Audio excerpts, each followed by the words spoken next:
En un mundo cada vez más digitalizado, donde la inteligencia artificial promete, y ya lo está consiguiendo en algunos campos, hacernos la vida más fácil, el reto está ahora en concienciar y en poner las herramientas para evitar fugas en materia de seguridad.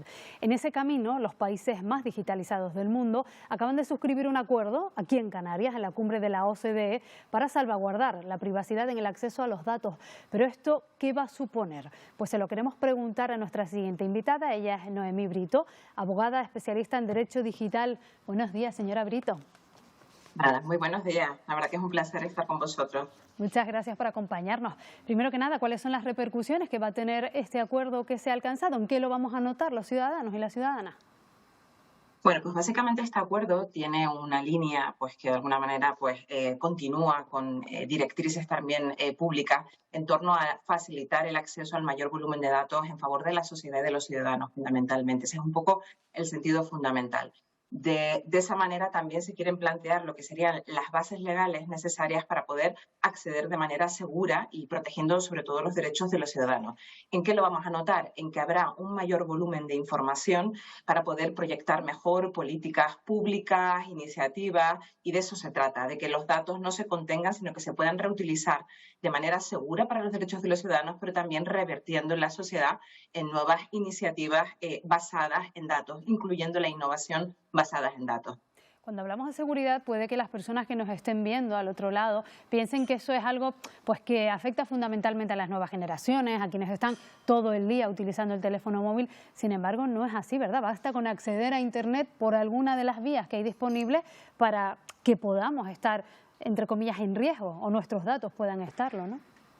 Efectivamente. Bueno, yo creo que esto al final, poco a poco, la gente se va concienciando de que durante nuestra interactuación en redes sociales, en Internet, en plataformas, vamos dejando también una huella y también dejando nuestros datos y nuestro perfil bien definido, ¿no?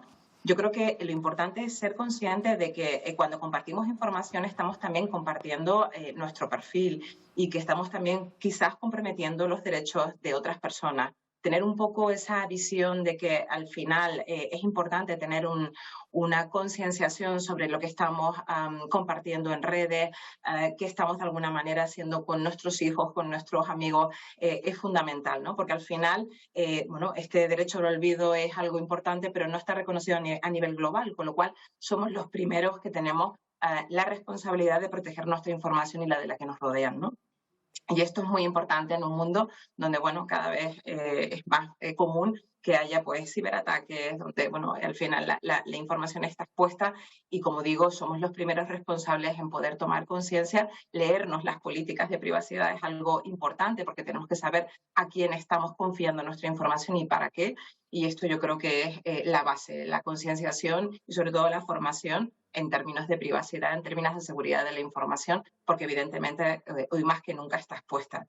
Claro, es que al margen de esas decisiones que pueden ir adoptando los gobiernos, también nosotros como usuarios tenemos cierta responsabilidad en hacer todo lo posible para protegernos en la medida en la que eso puede depender de nosotros. Hablaba usted de leernos, la obligación de leernos las políticas de privacidad, a veces eternas, por cierto. ¿Qué otro consejo nos podría dar? Pues básicamente yo creo que este es uno de los grandes consejos, ¿no?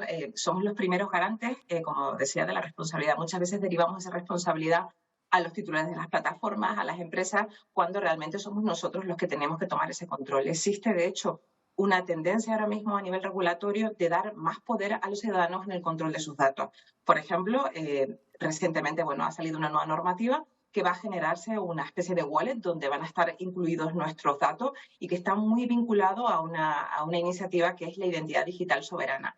Bueno, pues esto es uno de los pasos que se va a dar para dar mayor control a los ciudadanos en términos de datos de carácter personal. Por lo tanto, tenemos que ser cada vez más conscientes en que esto, bueno, es una responsabilidad personal. Y a partir de ahí, evidentemente, controlar aquellos proveedores o aquellos titulares de plataformas o de redes que al final son los que también están manejando esa información, muchas veces no solamente para prestarnos un servicio a cambio de datos, hay que saberlo también, porque esos servicios muchas veces son de corte gratuito y estamos pagando con datos, sino también, bueno, para ver exactamente luego otra serie de finalidades a las que se aplica esta información. Por eso es tan importante leer esas políticas y, como bien comentabas, también está del lado de las empresas el hacer esas políticas cada vez más sencillas, más accesibles, más visuales, algo que, por cierto, la normativa obliga cada vez más a este tipo de empresas, ¿no? En una escala del 1 al 10, en la que el 1 es poca seguridad y el 10 es mucha, ¿en qué nivel diría usted que están nuestros datos en estos momentos? Bueno, pues yo diría que, por decir algo positivo, ni hacia abajo ni hacia arriba, estamos como a la mitad del camino, ¿no? Yo creo que cada vez son más los ciberriesgos a los que estamos un poco expuestos, se van un poco renovando. Y, por supuesto, también el hecho de que haya nuevas tecnologías emergentes, pues antes comentábamos, ¿no? Inteligencia artificial, ahora los nuevos entornos inmersivos, el metaverso, que también están empezando a eclosionar. Esto va a suponer que, bueno, que al final pues estemos cada vez más expuestos, porque la interactuación y la generación de datos y el volumen de datos es cada vez mayor. Y además también esos datos tienen un componente cada vez más sensible. Estamos hablando de datos emocionales, estamos hablando de datos biométricos, es decir, de niveles de sensibilidad de la información que compartimos cada vez mayor, ¿no? Y muchas veces decimos, ¿no? Podemos dar un dato a otro, podemos mentir respecto a un dato a otro, pero sobre las emociones o las reacciones emocionales a las que están empezando a trazarse, pues con este tipo de tecnologías quizás un poco más intrusivas, pues bueno, pues al final vamos a tener poco control, con lo cual tenemos, si cabe, mayor responsabilidad como ciudadanos y sobre todo también respecto a nuestros hijos, también informar a nuestros hijos sobre cuáles son esos riesgos, ¿no? Yo diría que a día de hoy, bueno, la tecnología avanza y van surgiendo también nuevos riesgos. Por dejarlo un poco en tabla rasa, diría que estamos a mitad de camino. Bueno, nos quedarían muchos asuntos que abordar con usted, pero lamentablemente no disponemos de más tiempo. Creo que ha quedado claro esas cuestiones fundamentales. Haremos lo posible también nosotros como usuarios para tratar de garantizar esa seguridad en la medida de lo posible. Noemí Brito, responsable de áreas legales digitales de KMPG Abogados. Gracias por habernos atendido. Nada, muy buenos días y gracias a vosotros.